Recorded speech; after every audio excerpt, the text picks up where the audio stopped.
Hi everyone, সকাল সকাল চলে যাচ্ছি বাজারে বাজার করতে। তো আজকে ভাবলাম যে আমি একটু বাজার করি। আমি সচরাচর সেরকম এখন আর বেরোই না সকালবেলার দিকে, কারণ ডোডো থাকে। আজকে ওকে রেখেই যাচ্ছি বাজারে, ভাবলাম কিছু বাজার করে আনি।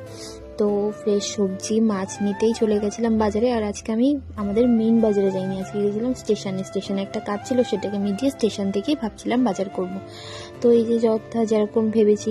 আর জানো তো, এই সকালবেলাতেই এত গরম লাগছিল কি জানি। আর স্টেশনের এই রাস্তাটা এত খারাপ হয়েছে, যাওয়াই দুষ্কর ভ্যানে। তারপরে এই যে চলে এলাম, সবজি দেখছিলাম।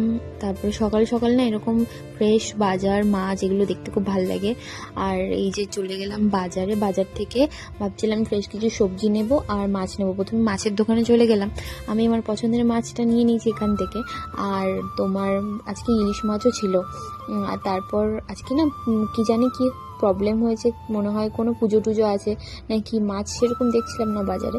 তারপর চলে এলাম সবজি নিতে। এখন সিজনাল কিছু সবজি, লাস্ট এই শীতের সবজি কিছু আছে, সেগুলোই এখন নিয়ে নিচ্ছি। কারণ ডোডোকে আমার প্রত্যেক দিন দুপুরবেলা সব রকম সবজি দিয়ে একটা খিচুড়ি মতো করে দিতে হয়। তো নেওয়া টেওয়া কমপ্লিট। তারপর দেখো টোটো উঠে পড়েছে। আর এত গরম লাগছিল, বাপরে বাপ! এই 9টা 9:30তেই যেন হাল বেহাল হয়ে। তো খাওয়ার জন্য একটু ঘি আনতে গেছিলাম, এটা পিওর ঘি উনি বানায়। তো তারপর নিজের জন্য একটা লস্যি নিলাম, গরমে হাল বেহাল হয়ে যাচ্ছিল। তারপরে লস্যিটা নিয়ে খেতে খেতে বাড়ির দিকে যাব। তো এই যে দেখো বেরিয়ে পড়েছি, আর ভ্যানে উঠে গেছি। আর এই যে চললাম বাড়িতে। আর বিকেলবেলা আমরা আবার বেরিয়েছি বাজারে যাওয়ার জন্য, কারণ আমাদের জুতো কিনতে হবে।